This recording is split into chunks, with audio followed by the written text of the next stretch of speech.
చేసుకుంటున్న చిత్రం. బాలయ్య బాబుని అఖండగా చూసి వారి అభిమానులందరూ తరిస్తున్న చిత్రం. ఎస్, మరి ఈ చిత్రానికి సంబంధించిన వ్యక్తుల్ని మనం ఒక్కొక్కరిగా వేదిక మీదకి పిలిచి మాట్లాడించడం జరుగుతుంది. అండ్ గంగాధర్ శాస్త్రి గారిని వేదిక మీద రాస్తుందిగా కోరుకుంటున్నాం.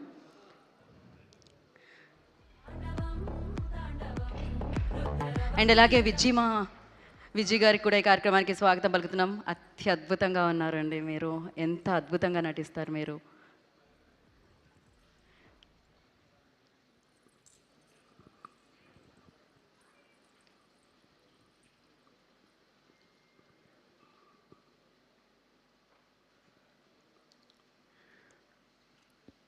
यदा यदा हि धर्मस्य ग्लानिर्भवति भारत अभ्युत्थानमधर्मस्य तदात्मानं सृजाम्यहम् परित्राणाय साधूनां विनाशाय च दुष्कृतां धर्म संस्थापनार्थाय संभवामि युगे युगे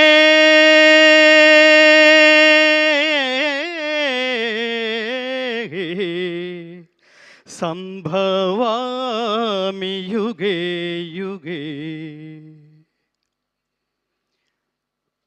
ఏ కాలమున ధర్మమునకు హాని కలుగునో అధర్మము వృద్ధి నొందునో ఆయా సమయముల యందు దుష్ట శిక్షణ శిష్ట రక్షణ ధర్మ సంరక్షణముల కొరకు ప్రతి యుగమున అవతారము దాల్చుచుందును. ఇది శ్రీకృష్ణ పరమాత్మ అవతార పరమార్థం. పరమాత్ముడు ఏది ఆచరిస్తాడో అదే ప్రపంచానికి చెప్తాడు. భగవద్గీత ద్వారా ప్రపంచం తెలుసుకోవాల్సింది ఏమిటంటే, ఏది మాట్లాడతావో అది ఆచరించాలి, ఏది అనుకుంటావో అది మాట్లాడాలి, ఏది మాట్లాడతావో అది ఆచరించగలగాలి, అది ధర్మబద్ధమైంది అయి ఉండాలి. నిజానికి అసలు అన్నిటికంటే ముందు నేను ఈ శ్లోకంతో ఎందుకు ప్రారంభించానంటే, భగవద్గీతలో 4వ అధ్యాయమైన జ్ఞానయోగంలో 7, 8 శ్లోకాలు, జంట శ్లోకాలు అంటారు. ఇది most important key shlokas and soul of Bhagavad Gita. మంచి చెయ్యి, దేవుడు నీతోనే ఉంటాడు. చెడు చెయ్యకు, అప్పుడు నీతోనే ఉంటాడు నిన్ను నాశనం చేయడానికి. ఇక్కడ దేవుడు ప్రత్యక్షమయ్యాడంటే దానికి 2 కారణాలు ఉంటాయి మిత్రులారా. ఒకటి నిన్ను మార్చడానికి లేదా హతమార్చడానికి, అప్పుడు మాత్రమే వస్తాడు. ధర్మానికి ఖచ్చితంగా ఇవాళ కాంటెంపరీ భారతదేశంలో ఎంత అభద్రత నెలకొందో మనందరికీ తెలుస్తోంది అనేక సంఘటనల ద్వారా. అలాంటి సమయంలో ఖచ్చితంగా సినిమా అనే ఒక 11వ అవతారం ద్వారా మాత్రమే ప్రపంచాన్ని మార్చడానికి పరమాత్మ ఖచ్చితంగా 3 ఎంచుకున్నాడు మిత్రులారా. 3 ఎంచుకున్నాడు. ఇది ప్లాన్, ఇందాక మిత్రుడు ఎవరో అన్నారు, ఇది ప్లాన్ చేస్తే, మనం లౌకికంగా ప్లాన్ చేస్తే డబ్బు వస్తుంది లేదా ఫలితం వస్తుంది. అలౌకికంగా దైవం ప్లాన్ చేసుకుంటే అక్కడ డబ్బుకి వీటన్నిటికంటే మించి సామాజిక ప్రయోజనం సిద్ధిస్తుంది. ఇన్ని సంవత్సరాల సినిమా ఇండస్ట్రీలో ప్రతి ఒక్క ప్రేక్షకుడు చూసి గర్వపడి తరించాము అనే శబ్దంతో బయటకు వచ్చిన రేరెస్ట్ సినిమా అఖండ 2. అఖండ 2 అంటే ద్వితీయం. ఇది అద్వితీయమైన హిట్ సాధించినందుకు, విజయం సాధించినందుకు పరమాత్మ మనకి ఏ అవకాశం ఇస్తాడో, ఏ ఆలోచన ఇస్తాడో దాన్ని ముందుకు తీసుకువలసిన బాధ్యత కూడా ఆయనదే. నారు పోసిన వాడు నీరు పోయడా అంటాం మనం. అలా ఈ సినిమాలో నేను ప్రారంభంలో కలిసిన దర్శకులు బోయపాటి శ్రీను గారికి చెప్పాను, soul of the film is Balakrishna garu, thought of the film is Boyapati Srinu garu, sound of the film is Thaman garu. 3 తపస్సులు.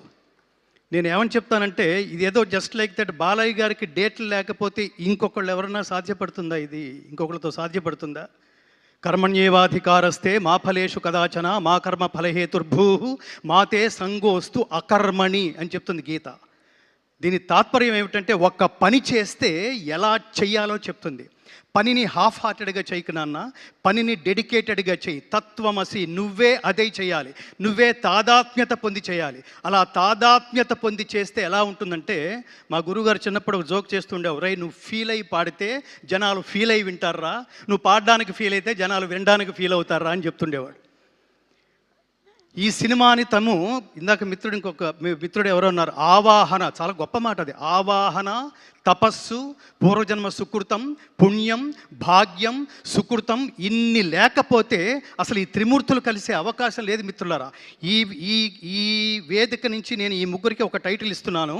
మహాత్మా బోయపాటి శ్రీను గారు, మహాత్మా బాలకృష్ణ గారు, మహాత్మా సంగీత దర్శకులు తమ్మన్ గారు. ఎందుకు మహాత్మాని సంబోధిస్తున్నానంటే, ఊరికే లౌకికమైన జన్మ ఎత్తితే అది చిన్న విషయం కాదు మిత్రులారా.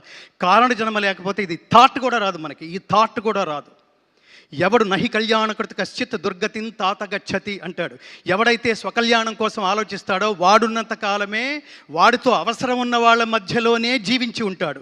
ఎవడైతే లోక శ్రేయస్సు కోసం ఆలోచిస్తాడో వాడు లోకాలు ఉన్నంత కాలం, ఈ ప్రపంచం ఉన్నంత కాలం ఎక్స్పైరీ డేట్ లేని పాస్పోర్ట్ లాగా మిగిలిపోతాడు. అలాంటి సినిమాని, ఎక్స్పైరీ డేట్ లేని సినిమా మీరు తరతరాలు చూపిస్తుండండి, 10 సంవత్సరాల తర్వాత చూడండి, ఈ సినిమా అదే అనుభూతి కలుగజేస్తుంది.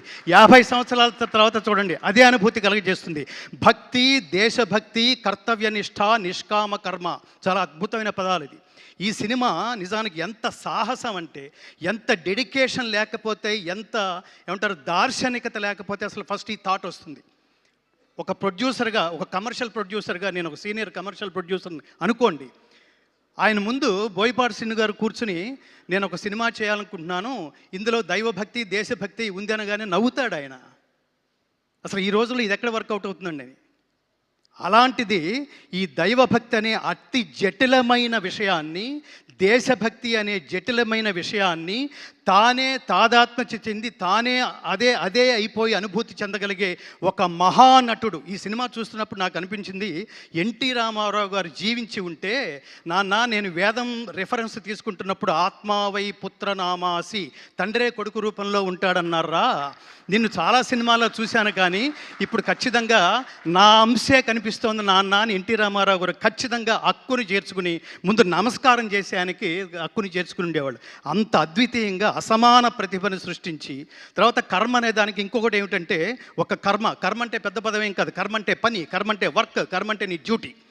ఈ పని చేస్తున్నప్పుడు బాగా గుర్తుపెట్టుకోండి మిత్రులారా, అది ఒక్క మనిషికి మాత్రమే కాదు, ప్రపంచంలో ఎవరు ఏ సబ్జెక్ట్ తీసుకున్నా దాంతో తాదాత్మ్యత చెంది చూసేవాళ్ళు వీడు దీనికోసమే పుట్టాడురా అనిపించే అనుభూతి కలిగించేట్టు చేయాలి మిత్రులారా.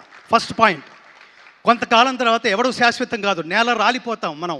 నేల రాలిపోయినప్పుడు మనల్ని దర్శించడానికి వచ్చిన వాళ్ళు కూడా పడిపోయిన ఆ శరీరం దగ్గర వీడు దీనికోసమే పుట్టాడురా, there is no replacement for this greatest personality అని అనిపించుకోవాలి. ఈ చిత్రానికి సంబంధించి బాలకృష్ణ గారు కాకపోతే అసలు ఎన్నెన్ని గొప్ప అటు కమర్షియల్గా ఆ గొప్ప డైలాగులు రాశారు ఆయన. అట్లాగే ఈ వేదాలకు సంబంధించి, ఉపనిషత్తులకు సంబంధించి శ్లోకాలు, స్తోత్రాలు. రామారావు గారు మహావీర హంవీర హేమాద్రి ధీర ధరాజాత సౌమిత్రి సంవేశితాత్మ మహాత్మా ఆంజనేయ అని పాండవ వనవాసంలో ఆయన అన్న డైలాగు నాకు గుర్తొచ్చింది. ఎంత అద్భుతమైన, బాలకృష్ణ గారికి ఈ సందర్భంలో ఒక కాంప్లిమెంట్ ఇవ్వాలి. డైలాగు అన్ని గాత్రాల మీద, గాత్రం అంటే శరీరం, గాత్రం అంటే గొంతు, అన్ని శరీరాల మీద పండది మిత్రులారా. ఇది నేను తపస్సులో నుంచి మాట్లాడుతున్న మాట.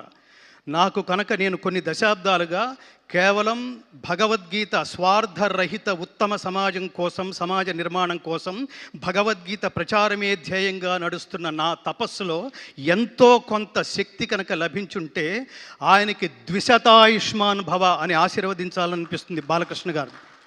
ఇందులో ముఖ్యంగా కేసరినందన దానవ భంజన రుద్ర సముద్భవ తేజో విరాజత గదాదండ మండిత హనుమా నమోన్నమః అని అతన్ని గదతో ఒక తాడనం చేసి నరకలోక దర్శన ప్రాప్తిరస్తు అంటున్నప్పుడు థియేటర్లో ప్రతి ఐటమ్కి, ప్రతి యాక్షన్ సీన్కి నేను థియేటర్లో ఒక పారవస్యం చూశాను మిత్రులారా. కమర్షియల్ డైలాగులకి, కమర్షియల్ పాటలకి థియేటర్లో లేచి చప్పట్లు కొట్టడం, డ్యాన్సులు చేయడం చూశాను. కానీ బాలకృష్ణ గారు అట్లా దుర్మార్గుల్ని త్రిశూలం మెడ చుట్టూ తిప్పుకుంటూ ఒక్కొక్కడిని నరుక్కుంటూ వెళుతున్నప్పుడు, దానవ సంహారం చేస్తున్నప్పుడు థియేటర్లో పూనకాలు రావడం నేను ప్రత్యక్షంగా చూశాను మిత్రులారా. అది ఆ మహానుభావుడి నటనా వైదుష్యం. దీనికి నేను హృదయపూర్వకంగా కృతజ్ఞతలు తెలియజేస్తున్నా. ఇందులో ఉన్న 2 కళ్ళు లాంటి ప్రధానమైన అంశాలు, ఒకటి దైవభక్తి, 2 దేశభక్తి. ఈ సందర్భంగా ఈ కెమెరాల ముందు నుంచి నేను ప్రపంచానికి ఒకటి చెప్పాలనుకుంటున్నా.